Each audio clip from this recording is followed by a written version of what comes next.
할렐루야. 아멘.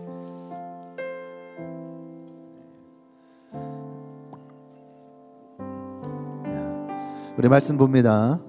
사도행전 1장 8절 말씀이에요.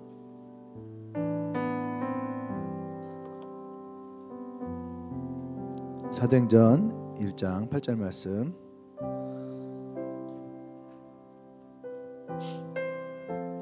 다 같이 한 목소리로 말씀을 들어가겠습니다. 시작.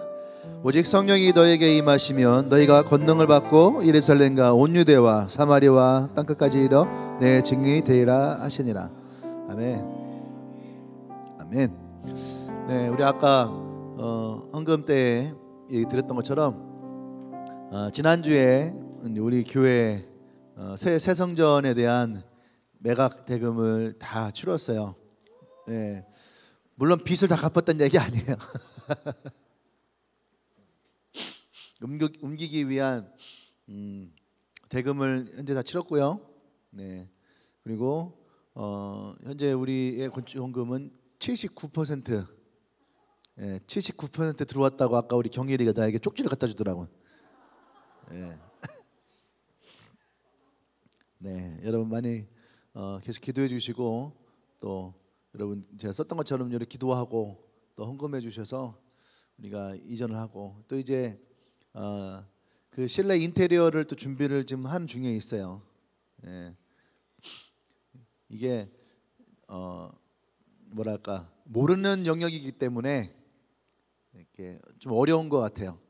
뭐 인테리어를 어떻게 해야 될지 또 뭐를 어떻게 넣어야 될지 또 아직 제가 그 새 성전의 건물 안을 들어가 보질 못했어요. 1층만 한번 가봤었는데 들어가 보질 못해서 이게 어떻게 이렇게 만들어져야 되는지를 사실은 감이 오지 않아요. 그래서 또 많이 기도해 주시고 또 좋은 업자분들 만나서 우리가 잘 될 수 있도록 여러 가지가 많이 있더라고요. 위에 우리가 4, 5층을 이렇게 뚫어서 이런 공간을 만들려고 하는데 그러한 것들도 굉장히 좀 뭐랄까 어떤 과정들이 있는 것 같아요. 그래서 여러분들 그런 부분에서도 계속 기도해 주시기 바랍니다. 아멘. 네. 그래도 우리가 계속 기대하면서 갔으면 좋겠어요. 그러면서 우리가 지난주에 함께 봤던 것처럼 예수님이 꿈꾸신 교회 또 주님의 교회가 꿈꿔야 될 교회 그 모습이 우리 어떤 것인지를 지금 보고 있습니다. 그러니까 지난주에 우리가 했던 첫 번째는 성령이 역사하는 교회, 그죠? 두 번째는 예수님의 공동체를 이루어가는 교회, 또 세 번째는 기적을 체험하는 교회. 이렇게 우리가 세 가지를 얘기했습니다. 오늘은 조금 바빠요. 이것 가지고 또 계속 설교할 수 없어서 제가 오늘은 나머지 것을 끝내려고 합니다. 진도 빼는 거죠. 예를 들어 수업 시간에 했던 것처럼. 근데 중요한 것들이 참 많이 있어요. 그래서 여러분들이 이것을 가지고 꼭 다시 한번 여러분들이 셀에서라든지 다시 우리가 꿈꾸는 교회 또 사도행전 교회가 어떤 것인지를 좀 많이 배워나가는 그런 시간이 됐으면 좋겠습니다. 아멘. 그래서 이번 주 중에 여러분들 셀 리더들이라든지 셀들이 모이면은 이런 거를 좀 했으면 좋겠어요. 우리의 셀이 우리의 교회가 이 사도행전적 교회에 몇 개의 항목이 되어지고 있는가, 그리고 되어지지 못한 부분들은 우리가 어떻게 함께 노력해서 만들어갈 것인가. 이거는 목사 혼자 만들어가는 게 아니잖아요, 그죠? 우리가 같이 만들어가야 될 부분입니다. 자, 그러면서 네 번째 들어가겠습니다. 네 번째 이제 PPT 띄워주시면 돼요. 제가 줬죠? 쳐서 네 번째 고난 속에서 복음을 증거하는 교회. 말씀 읽어볼게요. 사도행전 4장 1절 4절 말씀이에요. 같이 시작. 사도들이 백성들에게 말할 때에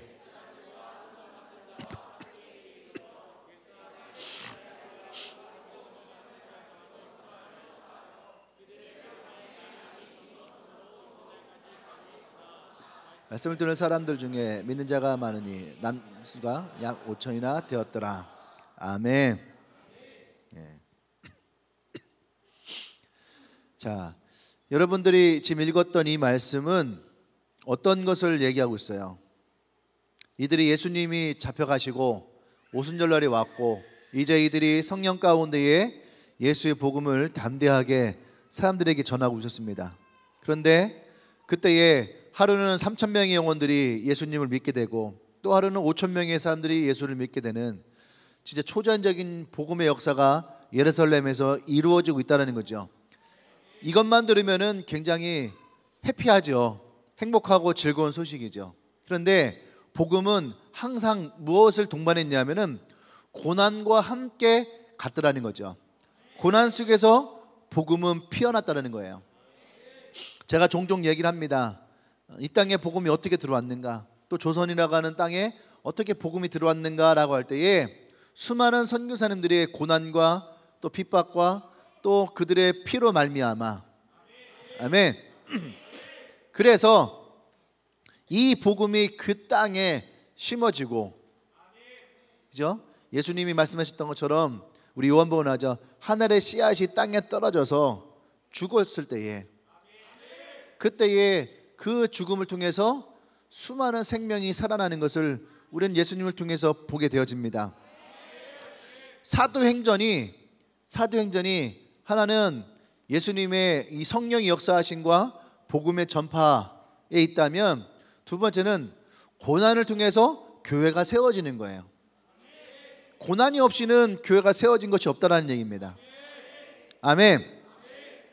그래서 사도행전을 썼던 이 누가는 사도 바울과 함께 전도 여행을 통해서 이 사도 바울이 얼마나 많은 고난 속에서 교회를 세워갔는가. 다시 말하면 사도행전은 성령 행전과 함께 고난의 행전이라고도 우리가 말할 수 있는 거죠. 그러니까 교회는 여러분 고난을 피해서 세워지진 않아요. 교회는 고난이라고 하는 것을 정면으로 돌파할 때에 세워지는 것이 교회인 줄 믿습니다. 지금은 이 코로나 시대에 특별히 지난주 한 주 동안 교회가 매스컴을 통해서 엄청나게 많은 어려움을 겪고 있어요. 그죠? 어떤 신문사에서는 어디에서 그런 설문조사를 했는지 모르겠지만 코로나 1년 동안 기독교가 76% 이렇게 사람들에게 76%의 사람들이 교회에 대해서 신뢰하지 않는다. 이런 뉴스를 만들어서 이렇게 계속 방송을 하고 있는 것을 봅니다. 그만큼 지금 시대는 옛날 시대와는 또 다른 고난이 있고 핍박이 있는 거예요. 그런 속에서 이 교회가 어떤 모습을 지내야 되느냐, 교회가 더 사회에 봉사를 해야 되느냐, 또 교회가 어떤 더 많은 어떤 이미지 메이킹을 위한 그런 작업을 해야 되냐라고 할 때에 그것이 아니에요. 이런 고난 속에서 교회는 우리가 가야 될 목표가 분명해요. 교회는 그럼에도 불구하고 복음으로 나가야 됩니다. 고난 중에 교회는 성장을 합니다. 고난 중에 교회는 더 성숙해지는 거죠. 고난 중에 교회는 하나님의 복음으로 말미암아 더 부흥하게 될 거예요. 할렐루야. 오히려 교회가 왜 지금과 같은 이러한 위기를 초월했느냐라고 할 때에 수많은 교회가 안정을 취해 왔다는 거죠. 이미 오랜 시간 동안 이 많은 목사님들, 신학자들이 얘기했던 것이 뭐냐면 교회가 너무 안정적으로 간다는 거예요. 예. 교회는 안정을 추구하는 것이 아니에요. 교회는 도전을 해야 됩니다. 아멘. 교회는 이 복음을 위해서 고난을 기꺼이 받을 것을 우리 감수할 수 있어야지 돼요. 고난을 좋아하는 사람은 아무도 없죠. 고통을 좋아하는 사람은 아무도 없어요. 하지만 교회는 항상 이 고통과 함께 간다라고 할 때에 이 고난을 피해서는 안 되는 거죠. 고난을 피한다고 우리에게 고난이 오지 않을까? 그렇지 않아요. 고난을 피하면 오히려 우리에게 고난을 피했는데 또다시 내게 고난이 올 때에 고난과 함께 절망도 찾아온다는 거예요. 차라리 우리에게 고난이 찾아오면 이 고난을 이겨낼 수 있는 능력을 구하고 고난을 우리가 헤쳐나갈 수 있는 그런 나와 여러분들 되게 소망합니다. 그런 사람들에게 하나님 나라가 주어지는 거예요. 마태복음 5장 10절에서 12절 말씀 같이 읽어보겠습니다. 자, 시작.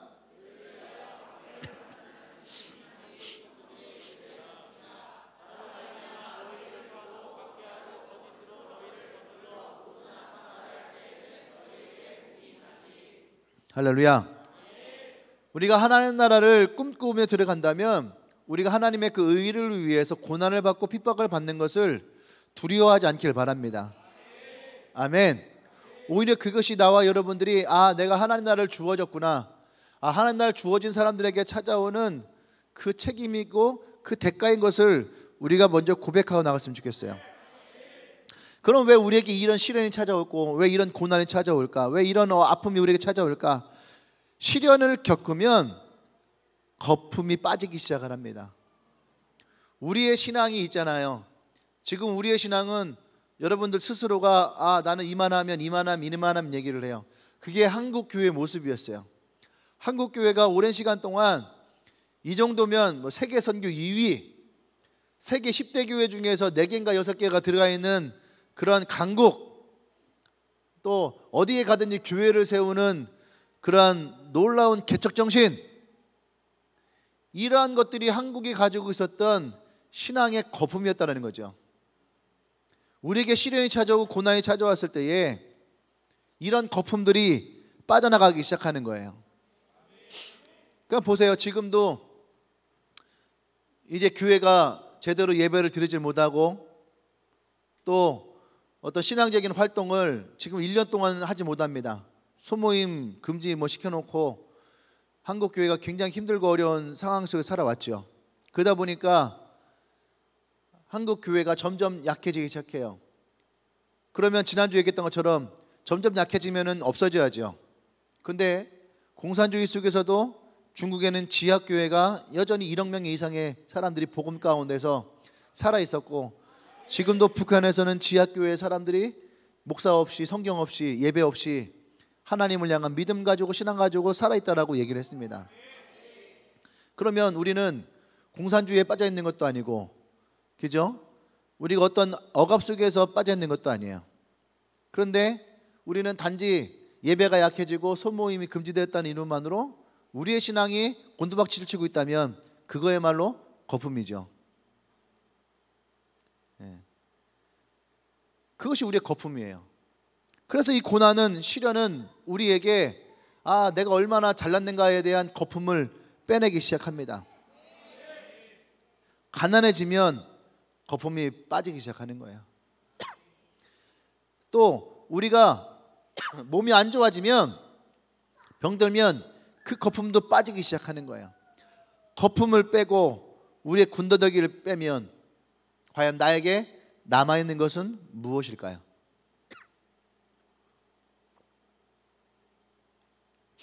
우리의 신앙에, 우리의 삶에 이 거품들을 다 빼고 났을 때에 나에게 남아있는 것은 과연 무엇일까요? 여러분 한번 생각해 보세요. 내게 남아있는 것은 무엇일까?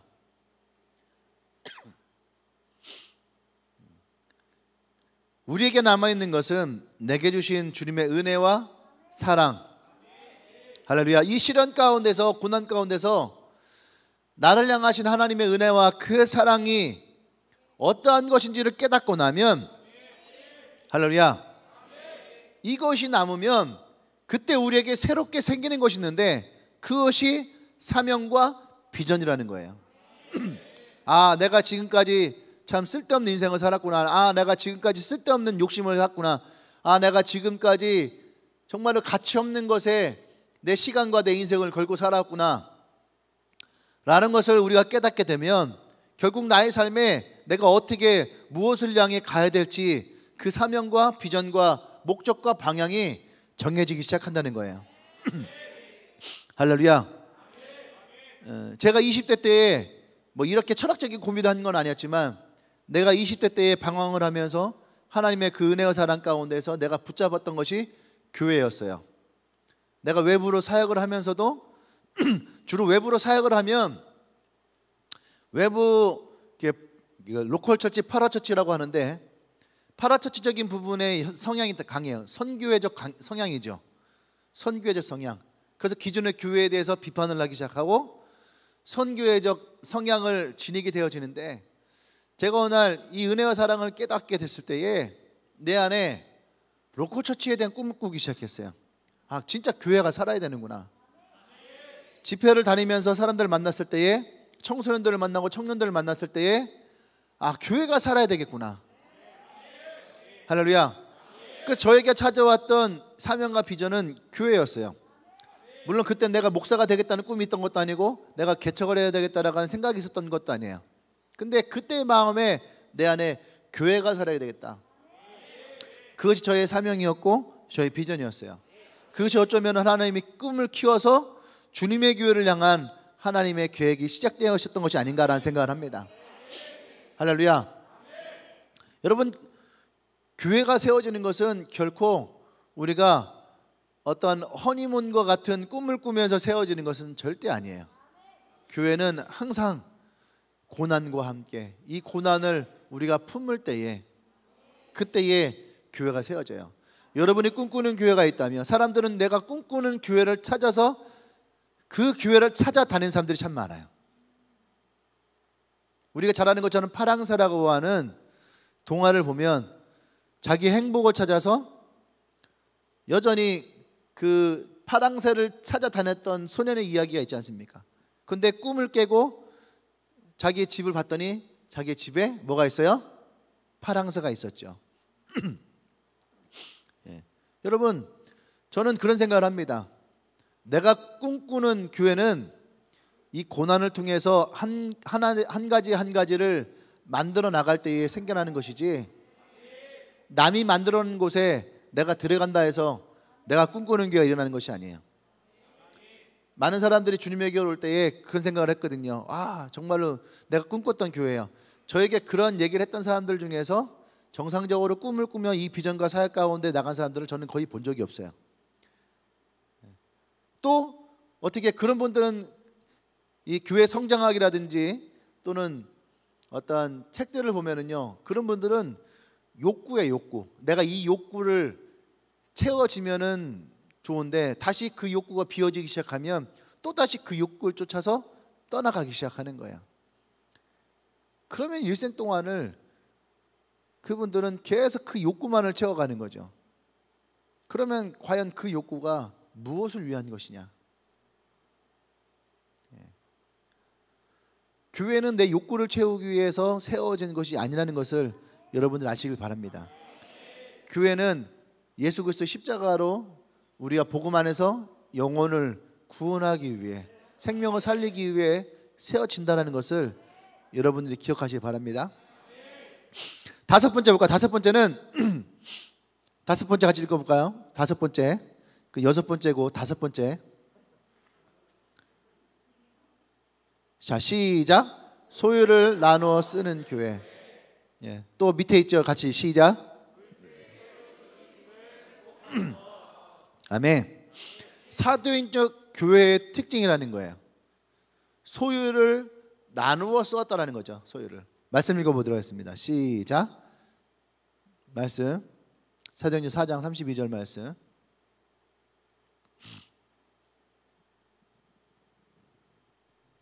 안 나와요?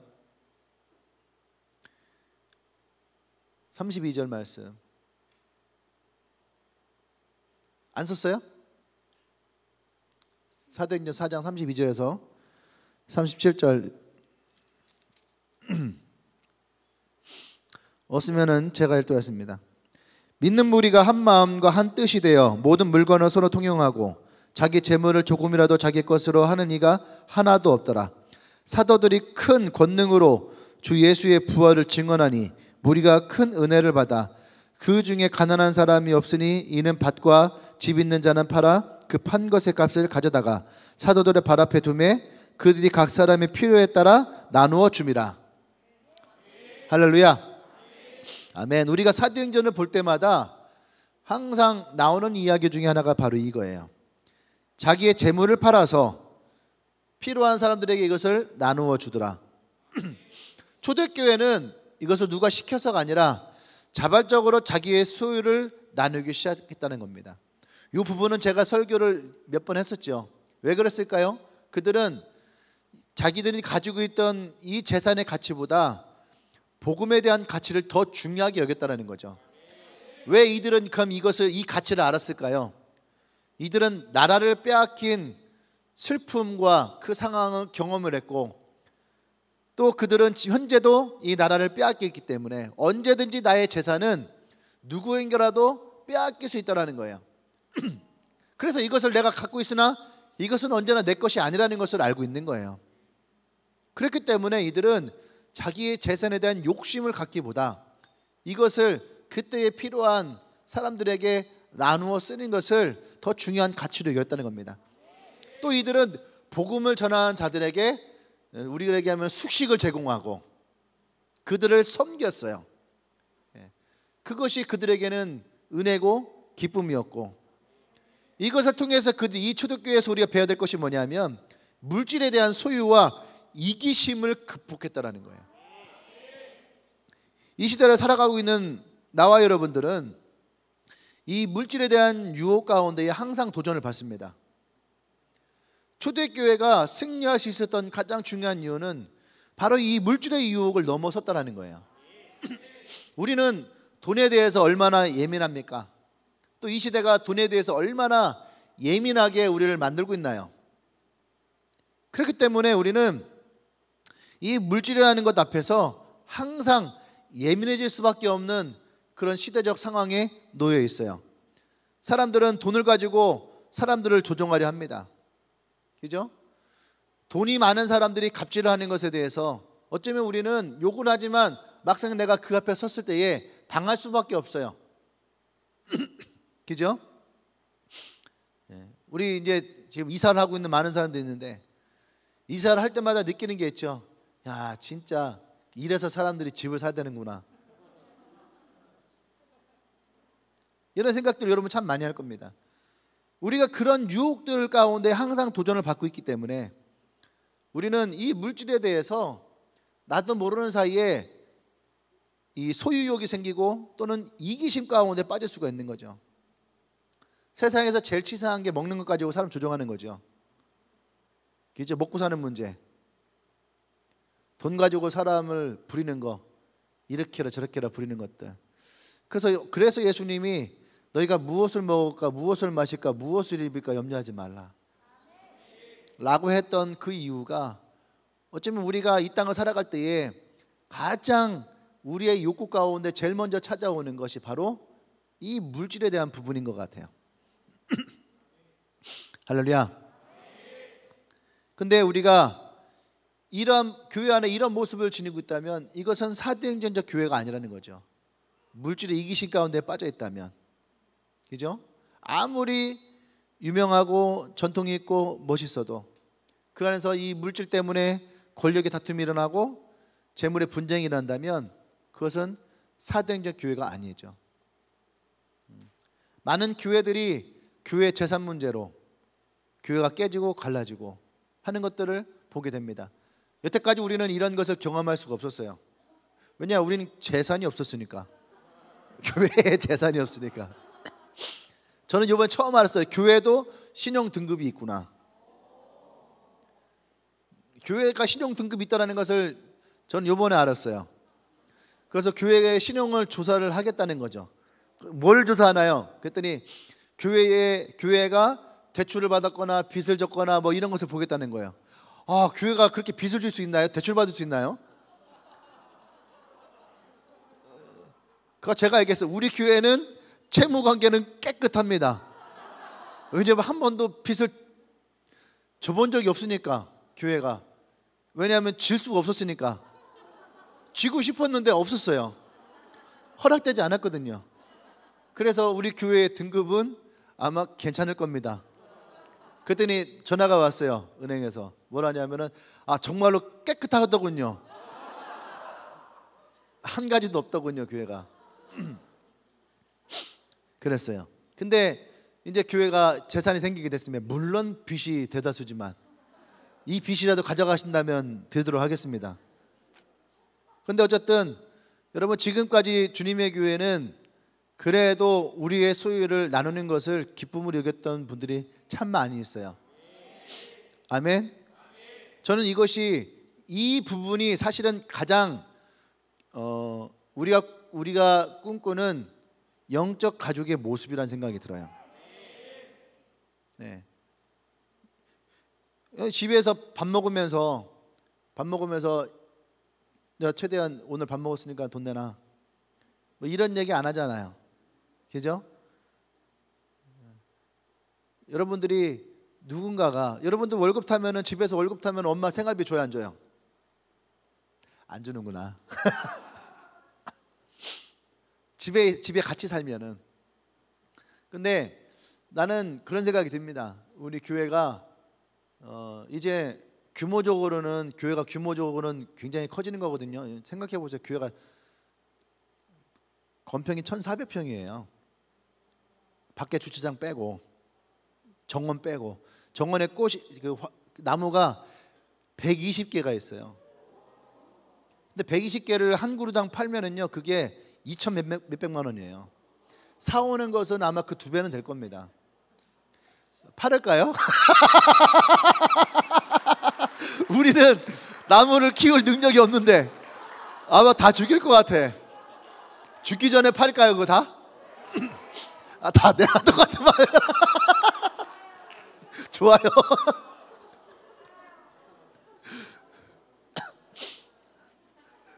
우리 안 죽는 나무 조화를 심어 놓을까요? 제가 보니까 교회 재산에 보니까 나무들이 있는데 나무가 120그루가 거기에 심어져 있어요. 근데 그 소나무라든지 그런 거 있잖아요. 사시사철 이렇게 푸르른 나무들, 그게 120수예요. 120수인데 가격이 2천 몇백만 원 잡혀 있는 거예요. 실제 가격은 그것보다 더 비싸다는 얘기죠. 네, 그런 교회예요. 1,400평이에요. 여러분 1,400평이 저도 사실 감이 잘 오지도 않아요. 1,400평이. 열방교회가 250평이에요. 예배당이 250평이에요. 밖에 있는 카페까지 하면은 한 500평쯤 되겠죠. 500평. 우리 교회 2층이에요. 우리 6층인데 2층이에요. 물론 거긴 주차장이 어마어마하게 없죠. 근데 이제 그걸 우리가 이제 앞으로 어떻게 써야 되는 참 중요한 문제인데, 일단은 나무부터 팔고 얘기하도록 하겠습니다.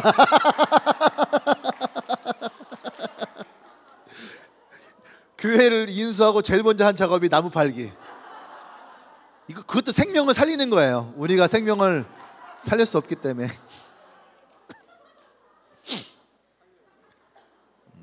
어쨌든 우리가 규모적으로 더 커지겠지만 그래서 저는 지금 고민하는 거예요.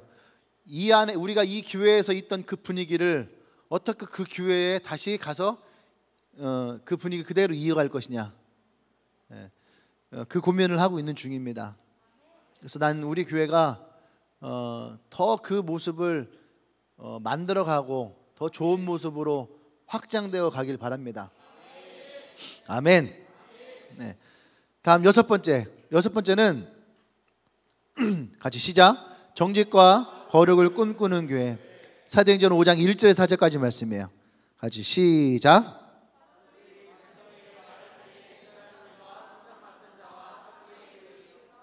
아닌데 이거 아나니아. 시작. 아나니아라 하는 사람이 그 안에 삽비라와 더불어 소유를 팔아 그가 앞에는 얼마를 감추매 그 안에도 알더라. 얼마만 가져다가 사도들이 바라더니 베드로가 이르되 아나니아여 어찌하여 사탄이 네 마음에 가득하여 내게 성령이 속이고 땅값 얼마를 감췄느냐. 땅에 그대로 있을 때는 내 땅이 아니며 판 후에도 내 마음대로 할 수가 없더냐. 어찌하여 이 일을 내 마음에 두었느냐. 사람에게 거짓말한 것이 아니여 하나님께로다. 우리가 이 이야기가 잘 알고 있죠. 아나니아 삽비라가 이제 그 땅을 팔아서 앞에 있는 사람들이 물건을 서로 팔았다는 얘기를, 자기의 소유를 팔아서 나눴다는 얘기를 듣고 이 아나니아 삽비라도 도전을 받은 거예요. 멋있다. 이야, 나도 저래야지. 그랬단 말이죠. 그래서 땅을 팔기로 했어요. 그 땅을 팔기로 했는데 땅값이 올랐어요. 이 예루살렘도 부동산 투기가 됐는지 모르겠는데 그렇잖아요. 땅이 하루아침에 2배로 오르는 게 쉽지 않은데 이 아나니아 삽비라 땅이 2배로 올랐어요. 재개발 지역이 있었던지 아니면 신도시 개발이 있었겠죠. 그래서 2배로 가격이 떴단 말이에요. 그래서 이 아나니아 삽비라의 마음 안에 이 물질에 대한 소유와 이기심이 생긴 거예요. 그래서 내가 원래 이 땅값을 100만 원이라 생각하고 100만 원 헌금하려고 땅을 내놨는데 200만 원에 팔린 거예요. 그러니까 100만 원만 헌금하고 100만 원 우리 가져도 별 문제 없겠지라고 했단 말이죠. 그런데 오늘 그것에 대해서 성령을 속였다라고 하는 그 마음이 찾아온 거예요. 우리가 생각할 때에 아니 100만 원 헌금한 것도 대단한 건데 그 200만 원 헌금하지 않았다고 해서 아나니아 삽비라가 다 죽을 필요가 있을까? 우리가 그런 생각을 합니다. 그런데 우리의 포커스는 이들 죽었느냐의 포커스가 아니에요. 오늘 여기서 우리에게 얘기하는 포커스는 정직이라는 거예요. 교회가 우리가 꿈꾸는 교회가 정직해야 될 필요가 있다는 거죠. 정직과 거룩. 우리가 이 새 성전을 인수하는 과정 속에서도 이 부분이 가장 많이 걸린 것 중에 하나예요. 그게 뭐냐면 경매를 하면서 더 싼 값에 가져올 수도 있는 거죠. 그렇죠? 그런데 그것은 옳은 방법은 아니었던 것 같아요. 그래서 제가 제일 먼저 물어봤던 것이 뭐냐면은 이 건물이 나온 이 분의 빚이 얼마입니까? 라고 했을 때에 그때 나왔던 것이 약 33억 5천 정도. 내 마음을 찾았던 것은 우리가 이 건물을 가져올 때에 최소한 이 사람의 빚은 탕감하고 갖고 왔으면 좋겠다. 다른 것도 아니고 우리가 하나님의 성전인데 그 사람의 피눈물을 흘려서 갖고 오는 것이 과연 옳을 것인가에 대한 부분이었어요. 그래서 우리가 원래 쓰려 했던 것보다 더 많이 써서 이 건물을 갖고 왔어요. 그래서 저는 마음이 사실 더 편합니다. 우리가 앞으로 갚아야 될 빚은 있겠지만 성전으로서 우리가 이것을 감당하는 것은 저한테는 더 마음에 기쁨이 있고 평안이 있어요. 할렐루야. 우리가 정직과 거룩이라고 하는 기준을 가지고 세상을 살아간 때에 물질 사회 속에서 우리가 이겨낼 수 있느냐라고 할 때에 이건 쉬운 것이 아니에요. 많은 크리스찬들이 이 속에서 갈등을 합니다. 정직할 것이냐 아니면 그냥 세상이 다 똑같이 넘어가는 것처럼 우리도 그렇게 넘어갈 것이냐에 대한 부분들, 우리가 이것에 대해 대항할 수 있는 유일한 방법은 정직과 거룩이라는 거예요. 아멘. 사람들은 지혜로운 거짓말도 필요하다라고 합니다. 우리 그런 문화 속에서 살아가고 있는 거죠. 누구나 그렇게 사니까 문제가 안 된다. 이런 문화 속에서 우리가 정직이라고 말하는 것은요, 상당히 외로운 싸움 가운데 나가는 거예요. 근데 하나님은 우리에게 이 사도행전 교회의 모습을 통해서 그럼에도 불구하고 우리는 정직과 거룩을 추구해야 됩니다.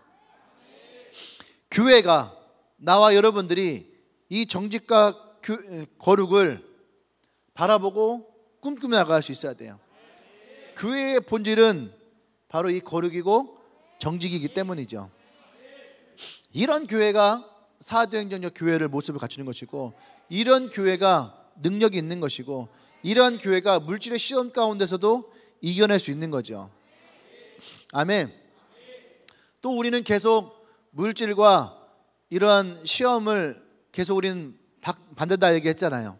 그런데 이것을 이겨낼 수 있는 것, 결국은 우리가 하나님 앞에 정직하고 거룩할 때예요. 그것이 나와 여러분들의 힘이 되기를 원합니다. 아멘. 정직과 거룩으로 살아갈 때에 때로는 우리가 어려움을 당할 수 있어요. 어려움을 당할 수도 있고요, 또 바보 같을 수도 있고요, 또 때론 되게 어리석다라고 느껴질 때도 있어요. 그럼에도 불구하고 우리는 이 거룩과 정직을 포기하면 우리는 교회로서의 어떤 그 모습을, 힘을, 능력을 잃게 됩니다. 할렐루야. 나와 여러분들도 많은 부분들이, 이 부분들이 약할 수 있어요. 그래서 우리는 함께 이 부분을 이겨내기 위해서 노력해야 될 줄 믿습니다. 아멘. 일곱 번째는 같이 시작. 영적 지도자를 세우는 교회. 영적인 지도자를 세우는 교회가 돼야 돼요. 말씀 읽어볼까요? 사도행전 6장 1절 7절 말씀이에요. 조금 길지만 읽도록 하겠습니다. 시작. 그때의 제자가 더 많아졌더라.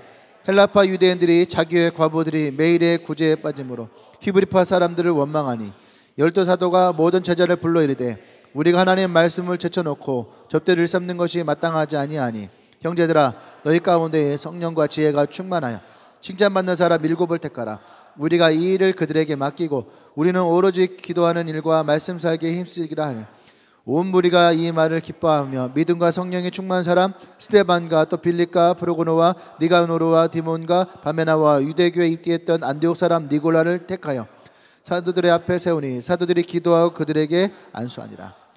하나님의 말씀이 점점 왕성하여 예루살렘에 있는 제자 수가 더 심히 많아지고 허다한 제사장의 무리도 이 뒤에 복종하였느니라. 아멘.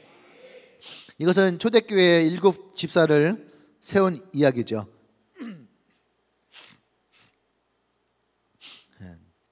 그러니까 이들이 사역을 하는 데 있어서 집중을 할 수가 없는 거죠.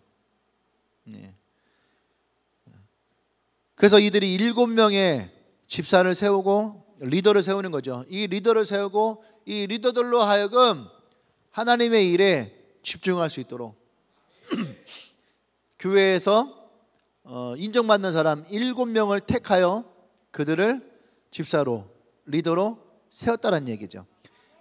어떻게 보면은 평신도 리더의 최초의 모습이에요. 평신도 리더의 그게 정식으로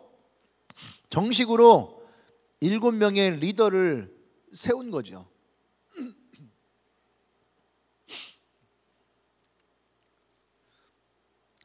이 사도행전 교회가 가지고 있는 가장 중요한 핵심 중에 하나가 바로 이거예요. 사람을 세우는 거. 사도 바울이 어디를 갈 때마다 항상 뭐예요? 사람을 세웠어요. 사람을 세우고 그들에게 리더십을 이양해 주죠. 교회는 몇몇의 사람에 의해서 그 힘이 독점되어져 가는 리더십이 아니에요. 한국 교회가 추구했던 것 중에 하나가 뭐냐면 교회는 카리스마적 리더십이 있어야 된다. 리더십 중에 카리스마적 리더십이 있거든요. 한 사람의 카리스마를 가지고 그 교회를 이끌어가는 거. 그런 교회들도 많이 있습니다. 현재도 있고요. 그런데 사도행전적 교회는 카리스마적 리더십은 아니에요. 사도행전 교회는 많은 리더십을 세우는 데에 있습니다. 아멘. 많은 리더십들을 세워야 돼요. 한국 교회가 이런 리더십을 나누지 못함으로 인하여서 굉장히 곤란함 속에 빠져 있었죠. 생각해 보세요. 리더십을 이양해 준다라고 할 때에 리더십을 이양해 주면 사실은 그 힘을 가지고 싸워야 될 일은 없는 거죠. 그런데 한쪽에서는 그 힘을 내놓지 않으려 하고 한쪽에서는 그 힘을 빼앗으려 하고, 그래서 장로가 있는 교단에서는 장로와 목사가 어떤 그 힘의 싸움들, 그 교회가 깨질 때를 보면은요, 목사를 중심으로 목사파가 있고 장로를 중심으로 장로파가 있고, 이것 보다가 진짜 교회가 짜증난다 해서 평신도 협의회가 따로 있고, 또 어디는 뭐 안수 집사회 이렇게 해서 또 안수 집사회 또 따로 빼내고, 그러니까 안수 집사회도 결국은 뭐예요? 장로에 들지 못했단 말이죠. 그러니까 이것에 대해서 나눠서 또 서로 의견을 내고 싸우는, 갈라지는 모습을 많이 봐요. 물론 그 교회들마다 사정이 있고 또 이유가 있고 형편이 있겠죠. 근데 교회는 그 리더십들이 각각의 영역들에 세워져야 되는 거죠. 그게 저는 가장 중요한 모습이라 생각을 합니다. 아멘. 그래서 리더들이 세워져야 돼요. 목사가 독점하는 것도 아니고 장로가 독점하는 것도 아니고 또 당회라는 것이 독점하는 것도 아니고, 사도행전 교회는 뭐 목사를 배제하고 장로를 배제하고 리더를 배제하는 얘기는 아니에요. 그 사도행전 교회는 어떤 말이냐 하면은 교회를 세워나가는 데 있어서 평신도 리더들을 세워가야 된다는 얘기죠. 이것이 정치를 위해서 리더를 세우는 것이 아니에요. 장로가 됐든 안수집사가 됐든 평신도 협의회가 됐든 이것이 정치적인 성향을 띨 때에 교회는 깨지고 무너지게 돼 있는 거예요. 그것이 아니라 복음을 전하고 교회를 세우는 이런 리더들이 세워져야 됩니다. 그래서 평신도 리더들이 더 많이 세워질 수 있어야지 돼요. 세상을 변화시키는 데 있어서 가장 중요한 역할은 평신도 리더들이에요. 그러니까 이 평신도 리더들이 세워져야지. 평신도들이 세상 속에서 제일 많은 역할을 하고 있잖아요. 그러면 그들이 세상에서 주도적인 역할을 할 수 있도록 제자화를 하고 그 리더십을 세울 수 있어야 됩니다. 그래서 하영주 목사님은 뭐라고 했냐면은 평신도가 이 세상을 변화시키는 주인공이다. 목사가 주인공은 아니라는 거예요. 옆 사람에게 얘기했어요. 당신이 주인공입니다. 할렐루야. 세상 속에 있는 영적 리더가 세상을 변화시킬 수 있다는 거죠. 아멘. 평신도들의 리더십이 그래서 세워져야 되는 거예요. 목사에게 영향력 있는 것은 성도들이에요. 기존에 교회를 다니고 있는 사람들에게 목사가 영향력이 있는 것이지 세상 사람들에게는 목사가 영향력이 있지는 않아요. 세상 사람들에게 영향력은 세상에 속해 있는 영적인 리더들에게서 있는 거예요. 이해되십니까? 어디에서는 목사를 슈퍼스타로 만들어야 된다 이렇게 얘기하는 분들이 있었어요. 그래야지 교회가 부흥을 한다. 그것은 수평이동을 얘기하는 거예요. 근데 사도행전 교회는 수평이동을 얘기하는 것이 아니에요. 수평이동을 하려면 목사를 슈퍼스타로 만들면 됩니다. 유명해지면 돼요. 그러면은 여기저기서 그 목사를 보고 찾아오겠죠. 그러니까 서울에서는 서울 경기권에서는 어느 교회가 뜬다 하면은 그 교회로 그냥 몰린다는 거예요. 그러니까 한 교회가 몇천 명이 넘어가는 것은요 순간적이에요. 근데 주님이 원하시는 것은 보세요. 서울 경기 쪽에 많은 교회들이 부흥했다 성장했다 하는 교회가 나와요. 그럼 퍼센테이지를 따져보세요. 그 교회에서 과연 예수를 믿지 않았던 자들이 예수를 믿어서 그 교회로 온 사람들이 과연 몇 명이 있을까? 그럼 지방에 있는 한 교회가 개척해서 불신자들을 전도해서 세운 것보다 더 적을 수도 있어요. 사도행전 교회는 이러한 예수를 알지 못하는 사람들에게 다가설 수 있는 영적인 리더를 얘기하는 거예요. 그것이 진짜 주님이 원하시는 우리 안에 부흥이 되는 것이고 그것이 우리에게 세상을 변화시키는 능력이 되는 줄 믿습니다. 아멘. 그래서 여러분 우리는 교회가 이러한 리더들이 계속 세워질 수 있도록 양육을 해야지 되고 훈련을 해야 됩니다. 아멘. 제자 훈련을 통해서 그죠? 그들을 제자로 훈련시켜서 세상으로 보내는 일, 이게 교회가 해야 될 일인 거죠. 아멘. 근데 여러분 아셔야 됩니다. 리더들이 자꾸 이것을 착각하는데 이것이 성경 공부라고 생각하는 사람들 참 많이 있어요. 예수님의 제자들을 세상에 보낼 때에 성경 공부시켜서 보내지 않았어요. 제가 지난번에 얘기했지만은 먼저 뭐예요? 교제했어요. 떡을 뗐어요. 그리고 기도했어요. 이것이 먼저 있어야 되는 거예요. 여러분들의 세런들과 충분한 교제가 되어지고 있는가? 그들과 충분히 떡을 떼고 있는가? 또 그들과 함께 기도가 되어지고 있는가? 그리고 나서 전하는 것이 복음이에요. 처음 교회로 온 사람일수록 이 앞에 부분이 더 분명하게 되어져야 됩니다. 근데 우리는 자꾸 성경 공부하려고 그래요. 제자 훈련 그러니까 책 펴놓고 좀 훈련하려고 그래요. 셀은 그런 훈련 아니에요. 제자 훈련은 어쩌면은 1대1의 양육 속에서 일어나는 것이고 셀은요 철저하게 이러한 양육, 그죠? 어떻게 보면 다른 말로 하면 보육 쪽에 더 가까울 수 있든. 난 여러분들이 이 부분을 조금 더 리더들이 조금 더 세밀하게 살피고 고민하고 생각했으면 좋겠어요. 어떻게 하면 나의 사람들과 함께 교제하고 떡을 떼고 기도할 것이냐, 이러한 것을 더 많이 고민했으면 좋겠습니다. 자, 여덟 번째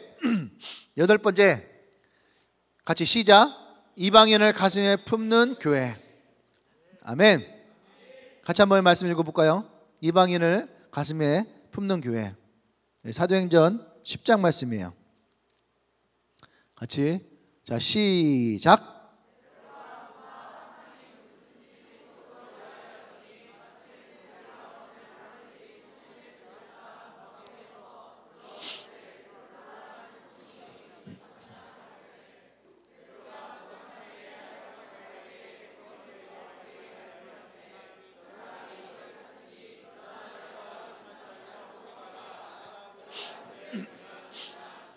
베드로가 내려가 그 사람들을 보고 이르되 내가 곧 너희가 찾는 사람인데 너희가 무슨 일로 왔느냐.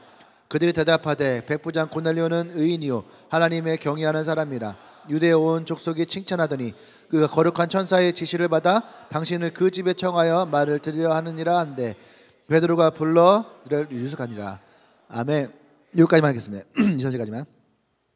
자, 이 이야기는 우리가 아는 것처럼 베드로가 가지고 있던 이방인에 대한 고정관념을 깨트렸던 거예요.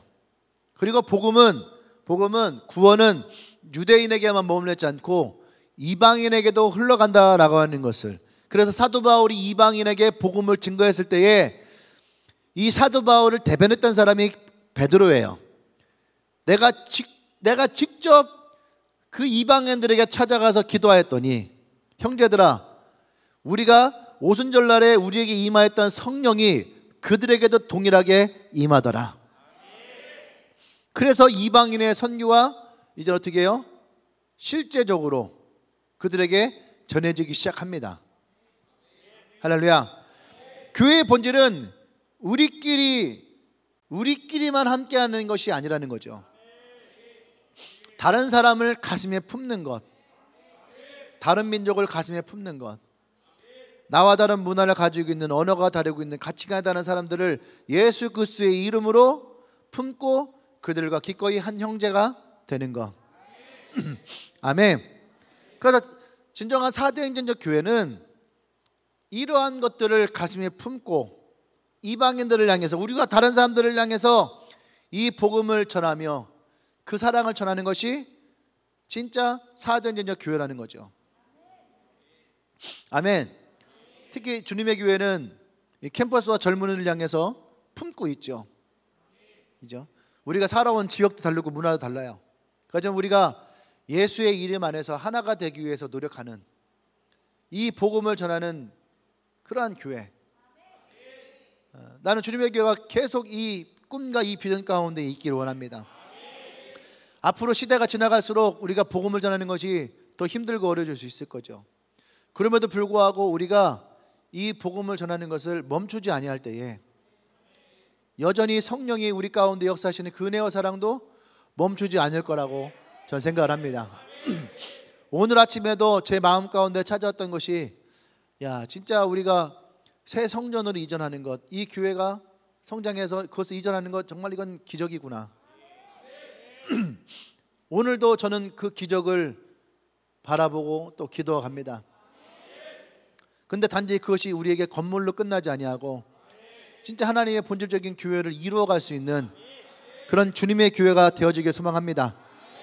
할렐루야. 그래서 여러분 가슴에 품으셔야지 돼요. 다른 사람들, 여러분 직장에 있는 사람들을 품고, 캠퍼스도 가슴에 품고, 아멘. 그 사람들을 가슴에 품어요. 품고 나갈 때에 그때 우리는 최소한 사도행전적 교회의 교인으로서의 모습을 우리는 갖춰 나가는 줄 믿습니다. 아홉 번째는 시작. 이것은 주님이 우리에게 명령하신 거죠. 사도행전 13장 1절 3절 말씀 읽겠습니다. 사도행전 13장 1절 3절까지 같이 시작.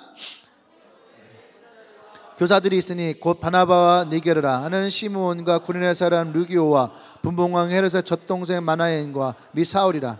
주를 섬겨 금식할 때에 성령이 이르시되 내가 불러일으키는 일을 위하여 바나와 사울을 따로 세우리니 이에 금식하며 기도하고 두 사람에게 안수하여 보내니라. 아멘. 아멘. 여기까지는 사울의 이름이 사울이에요. 요 이후부터 사울의 이름이 바울로 바뀌어요. 땅끝까지 복음을 전하는 것은 교회의 사명입니다. 예수님이 마태복음 28장에서 이 사명을 그의 제자들에게 허락하셨죠. 그리고 땅끝까지 이르러서 내 증인이 되라. 아멘. 사도행전을 끌고 간 것은 안디옥 교회예요. 바나바와 바울이 첫 선교사로 떠납니다. 선교사를 처음으로 파송한 것이 바로 이 안디옥 교회예요. 그래서 이 사도행전은요, 사도 바울을 중심으로 1차, 2차, 3차 전도 여행을 하는, 그래서 이 사도 바울을 통해서 복음이 전해지고 교회가 세워져 나가는 이야기들로 꽉 차 있어요. 무엇으로 꽉 찼다고요? 복음을 전하는 것으로 꽉 차 있어요. 저는 이것을 보면서 도전을 받아요. 아, 주님의 교회도 진짜 이 복음을 전하는 이야기들로 꽉 차 있으면 좋겠다.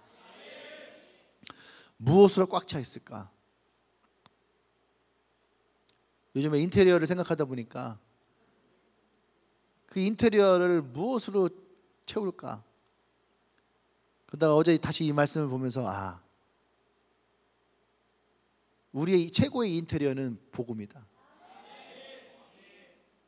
이 교회를 들어왔을 때에 복음으로 꽉 차 있는. 근데 문제가 생겼어요. 140평을 채우는 것도 쉽지 않았는데 1400평을 10배가 들었네. 용원동 교회가 140평 정도 되거든요. 그 이전하는 교회가 1400평이에요. 같은 170-1번지인데 10배가 커졌네. 그럼 우리는 10배의 복음을 전해서 채워야 되는 거죠. 여러분들이 10배를 내야지 돼. 월급이 10배 오르면 얼마나 좋아. 꿈 같은 일입니까? 근데 어쨌든 나는 우리 교회가 정말로 복음으로 꽉 차져서 정말 누구와 얘기를 해도 이 복음의 이야기들이 나올 수 있는. 예전에는 자연스럽게 앉으면은 그런 얘기들 참 많이 했거든요. 복음 전했던 것들, 캠퍼스에 있었던 얘기들, 새로운 사람들 만났던 이야기들, 그런 이야기들을 나누는 것을 참 많이 봤었는데 요즘에는 그런 이야기들이 많이 줄어든 것 같긴 해요. 확실히. 그렇죠? 우리가 그런 이야기를 다시 좀 회복했으면 좋겠습니다. 그래서 교회가 이 복음으로 더 많이 꽉 찰 수 있도록. 마지막 10번째입니다. 10번째. 기적이 일어나고 있는 거죠. 그죠? 10번째. 시작. 사도행전 28장 30절에서 31절 말씀이에요. 같이 읽어볼까요? 시작. 때를 사기 셋집에 머물면서 자기에게 오는 사람이 다 영접하고 하나님의 나라를 전파하며 주 예수 그리스도에 관한 모든 것을 담대하게 거침없이 가르치더라. 아멘. 교회가 교회를 개척하는 교회. 요즘에 교회가 교회를 개척하는 것이 드물어지고 있어요. 옛날에는 교회들을 개척을 참 많이 시켰거든요. 그런데 요즘에는 교회가 교회를 개척하는 것이 굉장히 어려워요. 왜 그럴까요? 이것도 물질적인 부분, 소유에 대한 부분이에요. 그러니까 옛날에는 새를 얻고 하는 것이 얼마 비싸지 않았거든요. 그런데 요즘에는요, 새 하나 얻는 것이 쉽지 않아요. 용운동, 대전에서 참 끝에 있는 시골 동네인데 이 도시가 미쳐가고 있어요. 무슨 새로운 바이러스가 감염돼서 새가 막 2배, 3배씩 뛰고 있대요. 아파트 하나 새로 들어왔다고. 기대 심리겠죠. 그런데 그러다 보니까 점점 교회 하나를 세워나가는 것이 쉽지 않은 거죠. 교회들도 지금 당신들의 교회를 유지하는 것도 쉽지 않은 거예요. 그러니까 어떤 새로운 교회를 개척한다는 것을 굉장히 어려워합니다. 그런데 여러분, 교회는 교회를 통해서 개척되는 것이 제일 건강한 거예요. 올해 그래서 제일 잘한 것 중에 하나가 유성의 지교회를 개척한 것 같아요. 그 지교 하나 세워가서 이 부분이 되게 당당했어요. 많은 부분은 연약한 부분이 있었지만 여러분, 사도 바울과 함께 복음을 전하며 성경을 공부했던 사람들이 사도 바울이 떠나간 후에 그들은 어떻게 지냈을까? 어떻게 됐을까요? 다 집으로 돌아가고 성경 공부하던 것들은 그냥 그것으로 끝냈을까? 라고 한다면 성경은 우리에게 얘기하는 것은 정확합니다. 그들이 그 복음 안에서 각자 어떻게 해요? 가정마다 교회를 세우기 시작했어요. 할렐루야. 그들이 가는 곳마다 가정이 변하고 교회가 세워지고 성령의 역사가 일어나고 예수의 이름으로 교회가 세워지고, 아멘. 그리고 어느 날 그들은 순교를 하고, 그것이 초대교회의 사도행전적 교회의 모습이에요. 교회는 그냥 세워지지 않습니다. 누군가의 희생과 헌신으로 세워지는 거예요. 하지만 교회는 그 희생과 헌신을 받아들이고 또 교회를 세워나가요. 우리도 계속 교회를 세워나갈 겁니다. 지금 유성 지교회를 세웠고, 또 어쨌든 이 코로나가 좀 빨리 끝나야 될 텐데 유성 지교회가 어느 정도 안정이 되어지면 저는 또 개척할 교회를 찾아서 또 개척을 할 거예요. 계속 교회를 세워나가서 정말 하나님 꿈꾸시는 교회들이 일어날 수 있도록, 그러려면 리더십들도 더 세워져야 되겠죠. 내가 떠나가도 그 교회를 맡길 수 있는 그런 리더십들로 여러분들이 더 성장해 주셔야 됩니다. 그래야지 우리는 더 교회를 세워나가야죠. 할렐루야. 그럴 때 우리는 사도행전적 교회를 꿈꾸죠. 그리고 또 여러분 난대로 여러분의 셀 교회를 세우셔야 됩니다. 여러분들의 셀의 교회를 세우시고, 여러분 셀 교회가 성장해서 교회 세울게요, 세워드릴게요. 그렇게 해서 뭐 교회를 세운다고 하면 세워야죠. 그러니까 여러분, 교회를 세우는 것을 두려워하지 말고, 교회를 세우는 것이 정말 우리가 복음을 전하고 우리가 사도행전적 교회를 꿈꾸며 나간다면 여러분, 그 교회는 분명히 하나님이 역사하실 거예요. 아멘. 예. 하영주 목사님이 이 이야기의 끝에 이런 얘기를 합니다. 여러분의 교회는 이 사도행전적 교회의 기준에 얼마나 부합이 되십니까? 교회의 크기는 중요하지 않습니다. 얼마나 사도행전적 교회냐, 두세 사람이 모였다 할지라도 그것이 시골에 있건 서울에 있건 선교지에 있건 오주에 있건 우리가 설교와 가르침, 그리고 우리 성도들의 삶과 가치관, 우리 교회 공동체의 목표가 사도행전적 목표와 비슷하다면 그건 사도행전 29장을 쓰고 있는 것입니다. 할렐루야. 나와 여러분들이 지금 이 사도행전 29장을 쓰고 있을까요? 쓰고 있을까요?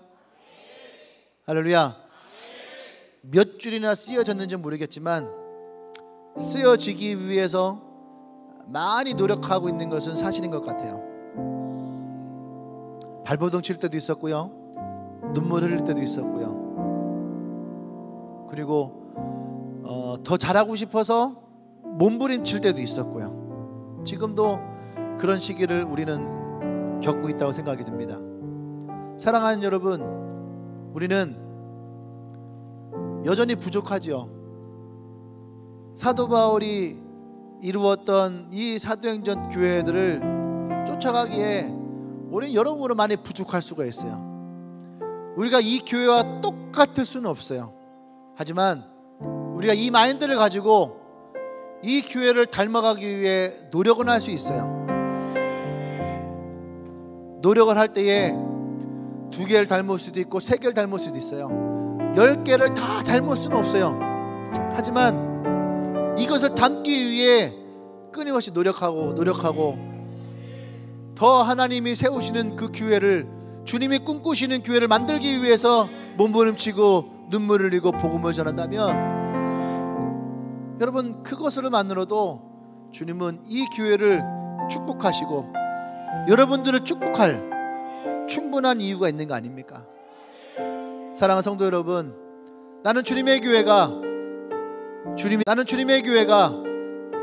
주님이 꿈꾸시는 교회가 되길 원해요. 그 주님의 꿈이 우리의 꿈이 되길 원해요. 아멘. 하나님께서는 우리의 마음에 하나님의 꿈을 주십니다. 그리고 나와 여러분들로 인하여서 그 꿈을 이루시길 원해요. 이것이 빌립보서 2장 13절에서 사도 바울에게 주셨던 마음이고 빌립보 교회에게 주셨던 마음이고, 또 오늘 나와 여러분 이 주님의 교회에 주님이 주시는 마음인 줄 믿습니다. 우리가 그 하나님의 꿈을 꿀 때에 하나님은 나의 꿈이 되어주시고, 또 내 꿈을 이루기 위해 주님은 그 은혜와 능력으로 성령의 역사로 우리와 함께 하실 줄 믿습니다. 할렐루야. 우리 함께 시간 기도할 때에 우리가 이렇게 기도하십시다. 주님, 나와 나의 셀이 주님의 교회가 사도행전 29장을 이어져 가는 하나님이 꿈꾸시는 교회가 되게 하여 주십시오. 할렐루야. 우리 주여 한번 쭉 기도합니다. 주여, 주여.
우리가 두 손을 높이 들고 함께 기도하십시다.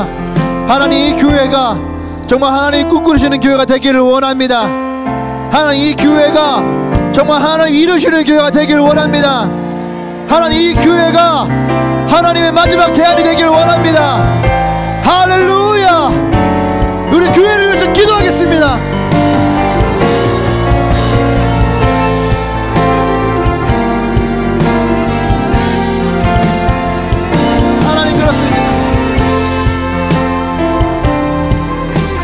우리 함께 이 꿈을 꾸며나가길 원합니다. 하나님의 꿈을 꾸며나갑니다. 주님의 교회를 꿈을 꾸며나갑니다.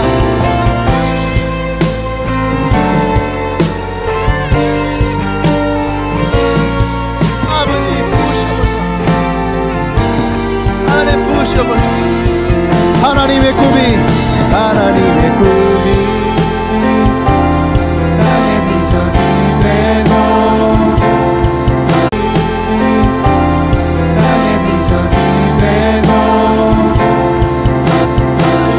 성품이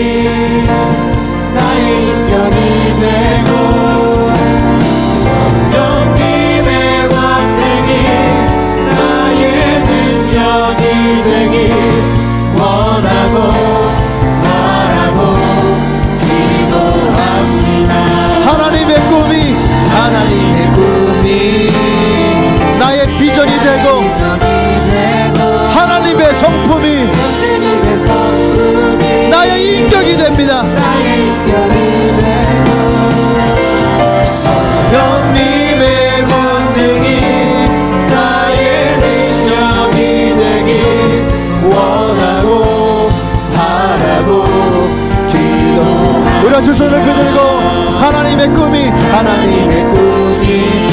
나의 비전이 되고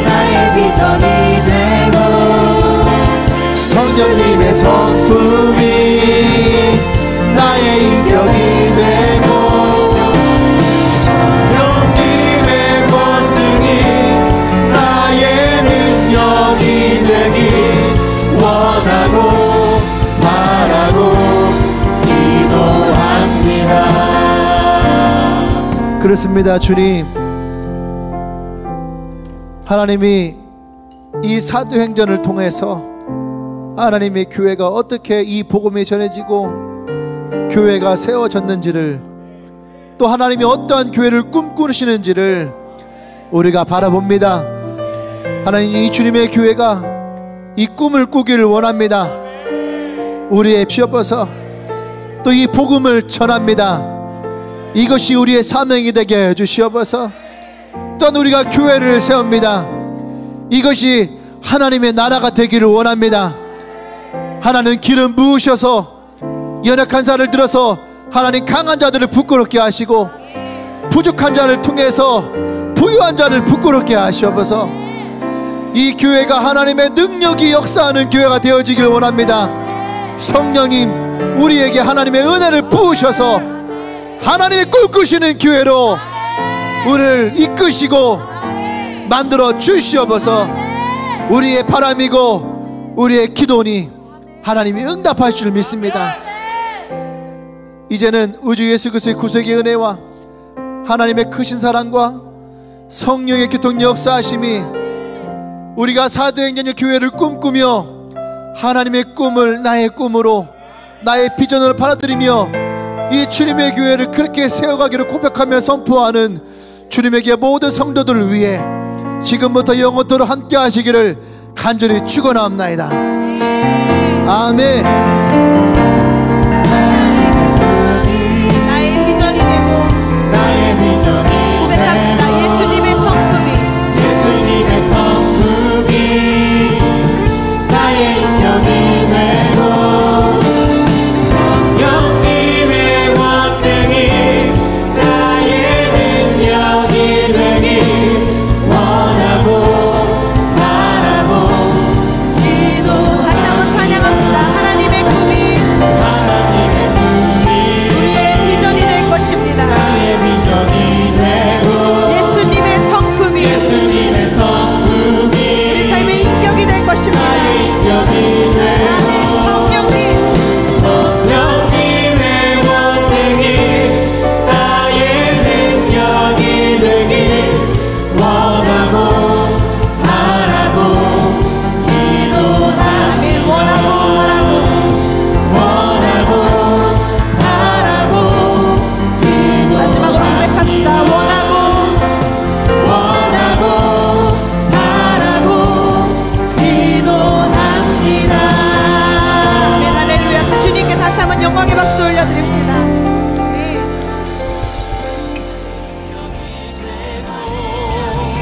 성령님의 권능이 나의 능력이 되길 원하고 바라고 기도합니다. 하나님의 꿈이 나의 비전이 되고 예수님의 성품이 나의 인격이 되고 성령님의 권능이 나의 능력이 되길 원하고 바라고 기도합니다. 하나님의 꿈이 나의 비전이 되고 예수님의 성품이 나의 인격이 되고 성령님의 권능이 나의 능력이 되길 원하고 바라고 기도합니다. 원하고 바라고 기도합니다. 원하고 바라고 기도합니다. 기도합니다.